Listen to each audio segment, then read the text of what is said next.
Critique of the Gotha Program by Karl Marx. Section Part 1. 1. Quote, labor is the source of all wealth and all culture, and since useful labor is possible only in society and through society, the proceeds of labor belong undiminished with equal right to all members of society. End quote. First part of the paragraph. Labor is the source of all wealth and all culture. Labor is not the source of all wealth. Nature is just as much the source of use values, and it is surely of such that material wealth consists, as labor, which itself is only the manifestation of a force of nature, human labor power. The above phrase is to be found in all children's primers, and is correct insofar as it is implied that labor is performed with the appertinent subjects and instruments. But a socialist program cannot allow such bourgeois phrases to pass over in silence, the conditions that alone give them meaning. And insofar as man from the beginning behaves towards nature, the primary source of all instruments and subjects of labor, as an owner treats her as belonging to him, his labor becomes the source of use values, therefore also of wealth. The bourgeois have very good grounds for falsely ascribing supernatural creative power to labor, since precisely from the fact that labor depends on nature, it follows that the man who possesses no other property than his labor power must, in all conditions of society and culture, be the slave of other men who have made themselves the owners of the material conditions of labor. He can only work with their permission, hence live only with their permission. Let us now leave the sentence as it stands, or rather limps. What could one have expected in conclusion? Obviously this. Quote, since labor is the source of all wealth, no one in society can appropriate wealth except as the product of labor. Therefore, if he himself does not work, he lives by the labor of others, and also acquires his culture at the expense of the labor of others. End quote. Instead of this, by means of the verbal river and since, a proposition is added in order to draw a conclusion from this and not from the first one. Second part of the paragraph. Quote, useful labor is possible only in society and through society. End quote. According to the first proposition, labor was the source of all wealth and all culture. Therefore, no society is possible without labor. Now we learn conversely that no, quote, useful labor is possible without society. One could just as well have said that only in society can useless and even socially harmful labor become a branch of gainful occupation, that only in society can one live by being idle, etc., etc. In short, one could just as well have copied the whole of Rousseau. And what is, quote, useful labor? Surely only labor which produces the intended useful result.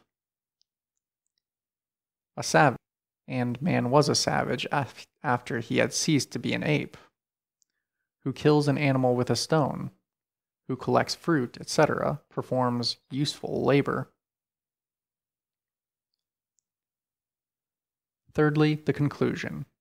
Quote, useful labor is possible only in society and through society. The proceeds of labor belong undiminished with equal right to all members of society. End quote. fine conclusion. If useful labor is possible only in society and through society, the proceeds of labor belong to society, and only so much therefrom accrues to the individual worker as is not required to maintain the condition of labor, society. In fact, this proposition has at all times been made use of by the champions of the state of society prevailing at any given time. First comes the claims of the government and everything that sticks to it, since it is the social organ for the maintenance of social order. Then comes the claims of the various kinds of private property, for the various kinds of private property are the foundations of society, etc. One sees that such hollow phrases are the foundations of society, etc. One sees that such hollow phrases can be twisted and turned as desired. The first and second parts of the paragraph have some intelligible connection only in the following wording. Quote, labor becomes the source of wealth and culture only as social labor. End quote. Or what is the same thing, in and through society. This proposition is incontestably correct, for although isolated labor, its material conditions presupposed, can create use value, it can create neither wealth nor culture. But equally incontestable is this other proposition. Quote, in proportion as labor develops socially, and becomes thereby a source of wealth and culture, poverty and destitution develop among the workers, and wealth and culture among the non-workers. End quote. This is the law of all history hitherto. What, therefore, had to be done here, instead of setting down general phrases about labor and society, was to prove concretely how, in present capitalist society, the material, etc., conditions have at last been created which enable and compel the workers to lift this social curse. In fact, however, the whole paragraph, bungled in style and content, is only there in order to inscribe the Lassallean catchword of the, quote, undiminished proceeds of labor, as a slogan at the top of the party banner. I shall return later to the proceeds of labor, equal right, etc., since the same thing recurs in a somewhat different form further on. 2. Quote, in present-day society, the instruments of labor are the monopoly of the capitalist class. The resulting dependence of the working class is the cause of misery and servitude in all forms. End quote. This sentence, borrowed from the rules of the International, is incorrect in this improved edition. In present-day society, the instruments of labor are the monopoly of the landowners. The monopoly of property in land is even the basis of the monopoly of capital and the capitalists. In the passage in question, the rules of the International do not mention either one or the other class of monopolists. They speak of the, quote, monopolizer of the means of labor, that is, the sources of life. The addition, sources of life, makes it sufficiently clear that land is included in the instruments of labor. The correction was introduced because Lassalle, for reasons now generally known, attacked only the capitalist class and not the landowners. In England, the capitalist class is usually not even the owner of the land on which the factory stands. 3. Quote, the emancipation of labor demands the promotion of the instruments of labor to the common property of society, and the cooperative regulation of the total labor, with a fair distribution of the proceeds of labor. Quote, promotion of the instruments of labor to the common property, end quote, ought obviously to read their, quote, conversion into the common property, but this is only passing.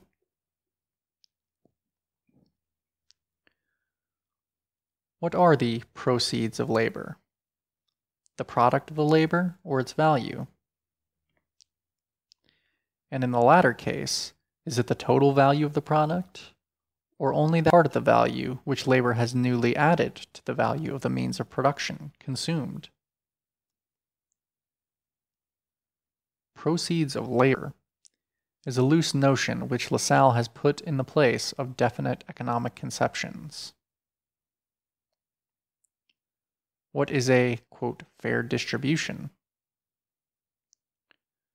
Do not the bourgeois assert that the present-day distribution is fair? And is it not, in fact, the only, quote, fair distribution on the basis of the present-day mode of production? Are economic relations regulated by legal conceptions, or do not, on the contrary, legal relations arise out of economic ones? Have not also the socialist sectarians the most varied notions about, quote, fair distribution?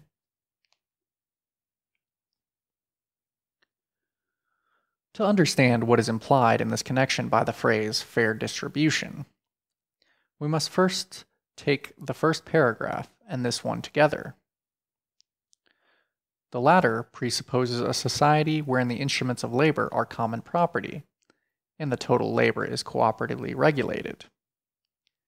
And from the first paragraph, we learn that, quote, the proceeds of labor belong undiminished with equal right to all members of society. To all members of society? To those who do not work as well? What remains then of the undiminished proceeds of labor? Only to those members of society who work? What remains then of the equal right of all members of society? But all members of society and equal right are obviously mere phrases. The kernel consists in this, that in this communist society, every worker must receive the, quote, undiminished Lassallean, quote, proceeds of labor.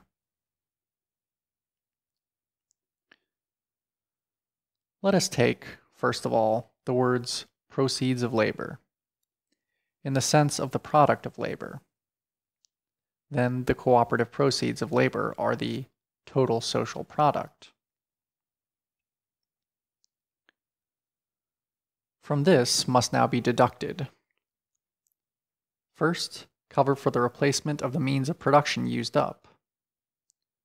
Second, additional portion for the expansion of production.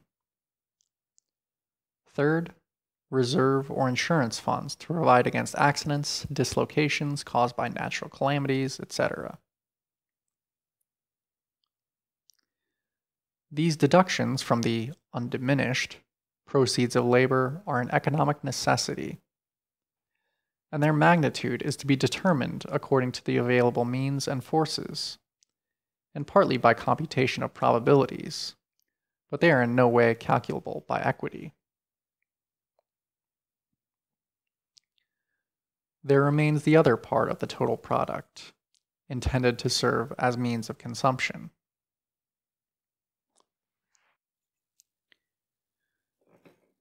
Before this is divided among the individuals, there has to be deducted again from it, first, the general cost of administration not belonging to production. This part will, from the outset, be very considerably restricted in comparison with present-day society, and it diminishes in proportion as the new society develops. Second, that which is intended for the common satisfaction of needs, such as schools, health services, etc. From the outset, this part grows considerably in comparison with present-day society, and it grows in proportion as the new society develops. Third, funds for those unable to work, etc. In short, for what is included under so-called official poor relief today.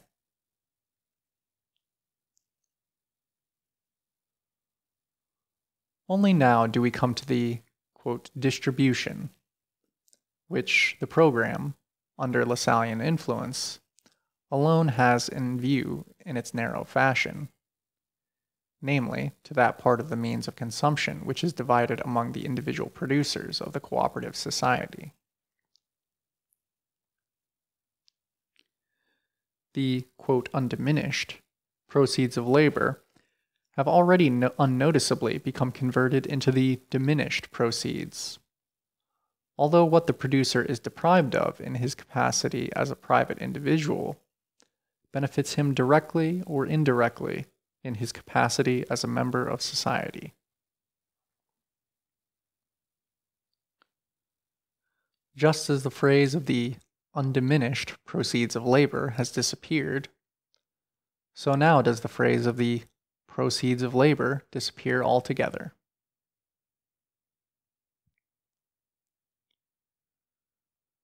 Within the cooperative society based on common ownership of the means of production, the producers do not exchange their products. Just as little does the labor employed on the products appear here as the value of these products, as a material quality possessed by them, since now, in contrast to capitalist society, individual labor no longer exists in an indirect fashion, but directly as a component part of total labor. The phrase proceeds of labor, objectionable also today on account of its ambiguity, thus loses all meaning.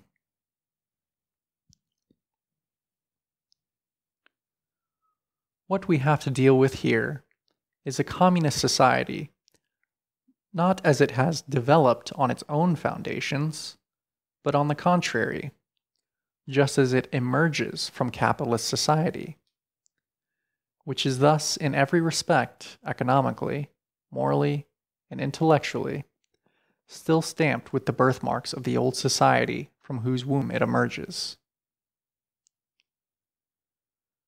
Accordingly, the individual producer receives back from society, after the deductions have been made, exactly what he gives to it.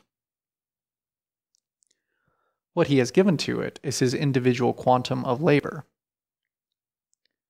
For example, the social working day consists of the sum of the individual hours of work. The individual labor time of the individual producer is the part of the social working day contributed by him, his share in it. He receives a certificate from society that he has furnished such and such an amount of labor, after deducting his labor for the common funds. And with this certificate, he draws from the social stock of means of consumption as much as the same amount of labor costs. The amount of labor which he has given to society in one form, he receives back in another.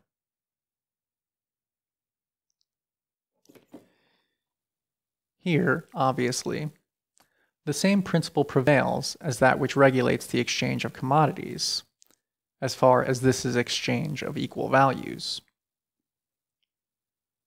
Content and form are changed, because under the altered circumstances, no one can give anything except his labor, and because, on the other hand, nothing can pass to the ownership of individuals except individual means of consumption. But as far as the distribution of the latter among the individual producers is concerned, the same principle prevails as in the exchange of commodity equivalence. A given amount of labor in one form is exchanged for an equal amount of labor in another form. Hence, equal right here is still in principle bourgeois right, although principle and practice are no longer at loggerheads, while the exchange of equivalents in commodity exchange exists only on the average and not in the individual case.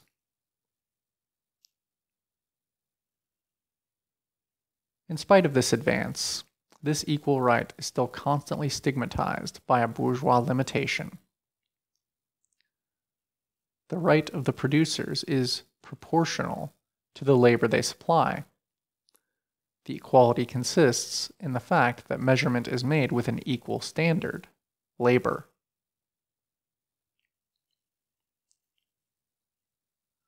But one man is superior to another physically or mentally, and supplies more labor in the same time, or can labor for a long time. And labor, to serve as a measure, must be defined by its duration or intensity. Otherwise, it ceases to be a standard of measurement. This equal right is an unequal right for unequal labor. It recognizes no class differences, because everyone is only a worker like everyone else. But it tacitly recognizes unequal individual endowment, and thus productive capacity, as a natural privilege. It is therefore a right of inequality in its content, like every right. Right, by its very nature, can consist only in the application of an equal standard. But unequal individuals, and they would not be different individuals if they were not unequal, are measurable only by an equal standard insofar as they are brought under an equal point of view, are taken from one definite side only. For instance, in the present case, are regarded only as workers, and nothing more is seen in them, everything else is being ignored. Further, one worker is married, another is not, one has more children than another, and so on and so forth. Thus, with an equal performance of labor, and hence an equal in the social consumption of a fund, one will in fact receive more than another, one will be richer than another, and so on. To avoid all these defects, right, instead of being equal, would have to be unequal. But these defects are inevitable in the first phase of communist society, as it is when it has just emerged after prolonged birth pangs from capitalist society. Right can never be higher than the economic structure of society and its cultural development conditioned thereby.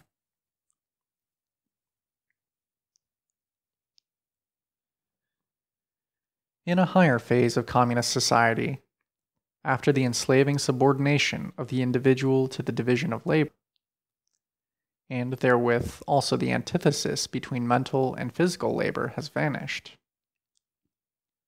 After labor has become only a means of life, but life's prime want.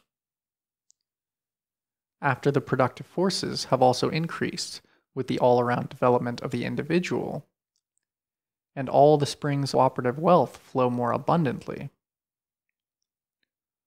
Only then can the narrow horizon of bourgeois right be crossed in its entirety, and society inscribe on its banners, from each according to his ability, to each according to his needs.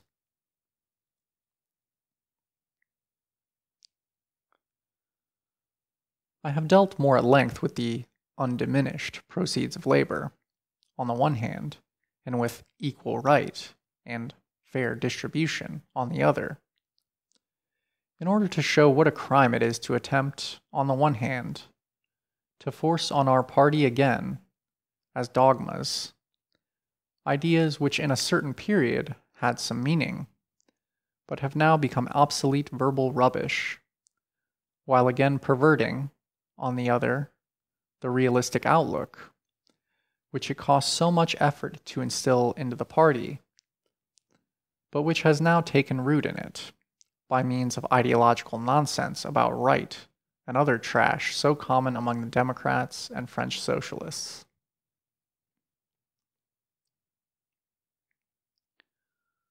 Quite apart from the analysis so far given, it was in general a mistake to make a fuss about so-called distribution and put the principal stress on it. Any distribution whatever of the means of consumption is only a consequence of the distribution of the condition in themselves. The latter distribution, however, is a feature of the mode of production itself. The capitalist mode of production, for example, rests on the fact that the material conditions of production are in the hands of non-workers in the form of property in capital and land, while the masses are only owners of the personal condition of production, of labor power. If the elements of production are so distributed, then the present-day distribution of the means of consumption results automatically. If the material conditions of production are the cooperative property of themselves, then there likewise results a distribution of the means of consumption different from the present one. Vulgar socialism, and from it in turn a section of the Democrats, has taken over from the bourgeois economists the consideration and treatment of distribution as independent of the mode of production, and hence the presentation of socialism as turning principally on distribution. After the real relation has long been made clear, why retrogress again?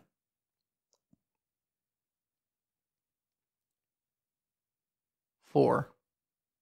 Quote, "The emancipation of labor must be the work of the working class, relative to which all other classes are only one reactionary mass." End quote. The first strophe is taken from the introductory words of the Rules of the International, but, quote, improved. There it said, quote, "The emancipation of the working class must be the act of the workers themselves." Here, on the contrary, the working class has to emancipate what? Labor.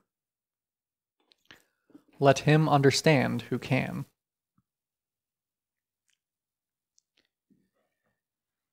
In compensation, the antistrophe, on the other hand, is a Lassallean quotation of the first water, quote, "relative to which, the working class, all other classes are only one reactionary mass." End quote. In the Communist Manifesto, it is said, quote, "Of all the classes that stand face to face with the bourgeoisie today, the proletariat alone is a really revolutionary class. The other classes decay and finally disappear in the face of modern industry. The proletariat is its special and essential product." End quote. The bourgeoisie is here conceived as a revolutionary class, as the bearer of large-scale industry, relative to the feudal lords and the lower middle class, who desire to maintain all positions that are the creation of obsolete modes of production. Thus, they do not form, together with the bourgeoisie, quote, "only one reactionary mass."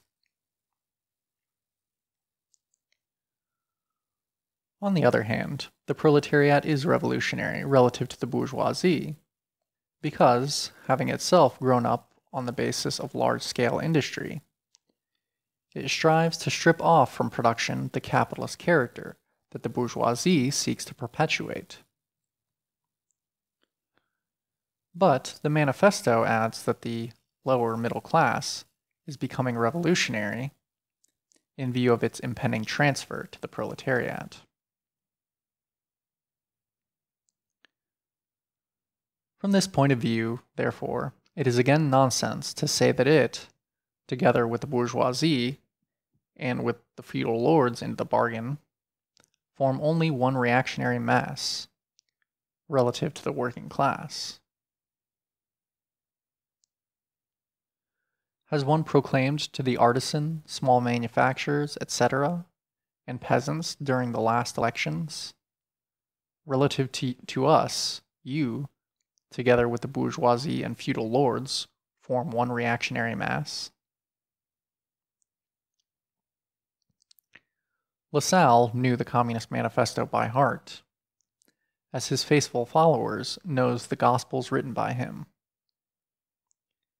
If, therefore, he has falsified it so grossly, this has occurred only to put a good color on his alliance with the absolutists and feudal opponents against the bourgeoisie.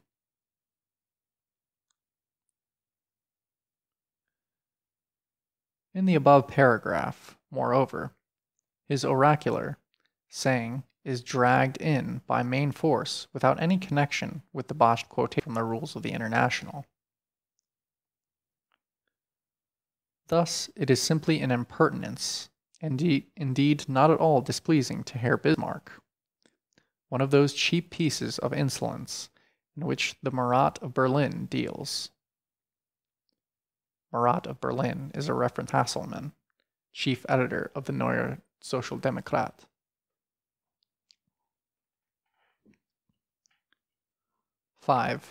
Quote, the working class strives for its emancipation, first of all within the framework of the present-day national states, conscious that the necessary result of its efforts, which are common to the workers of all civilized countries, will be the international brotherhood of all peoples. End quote. Lassalle, in opposition to the Communist Manifesto and to all earlier socialism, conceived the workers' movement from the narrowest national standpoint. He is being followed in this, and that after the work of the International. It is altogether self-evident that, to be able to fight at all, the working class must organize itself at home, as a class, and that its own country is the immediate arena of its struggle, insofar as its class struggle is national, not in substance, but, as the Communist Manifesto says, in form. But the, quote, framework of the present-day national state, for instance, the German Empire, is itself, in its turn, economically, within the framework of the world market, politically within the framework of the system of states. Every businessman knows that German trade is at the same time foreign trade, and the greatness of Herr Bismarck consists, to be sure, precisely in his pursuing a kind of international policy. And to what does the German Workers' Party reduce its internationalism? To the consciousness that the result of its efforts will be, quote, the international brotherhood of peoples, a phrase borrowed from the Bourgeois League of Peace and Freedom, which is intended to pass as equivalent to the international brotherhood of working classes in the joint struggle against the ruling classes and their governments.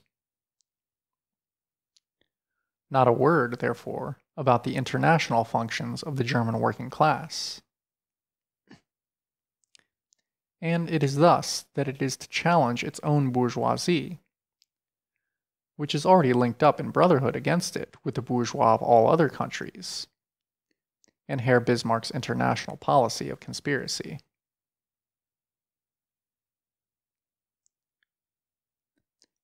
In fact, the internationalism of the program stands even infinitely below that of the Free Trade Party. The latter also asserts that the result of its efforts will be, quote, the international brotherhood of all peoples. But it also does something to make international trade international, and by no means contents itself with the consciousness that all people are carrying on trade at home.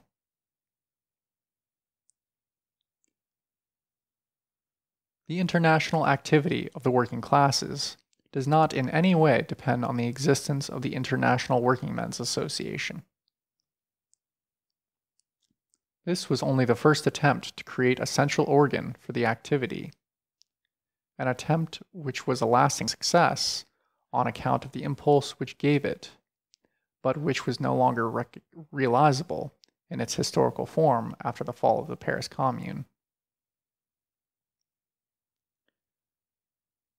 Bismarck's Norddeutsche was absolutely right when it announced, to the satisfaction of its master, that the German Workers' Party had sworn off internationalism in the new program. End of part 1.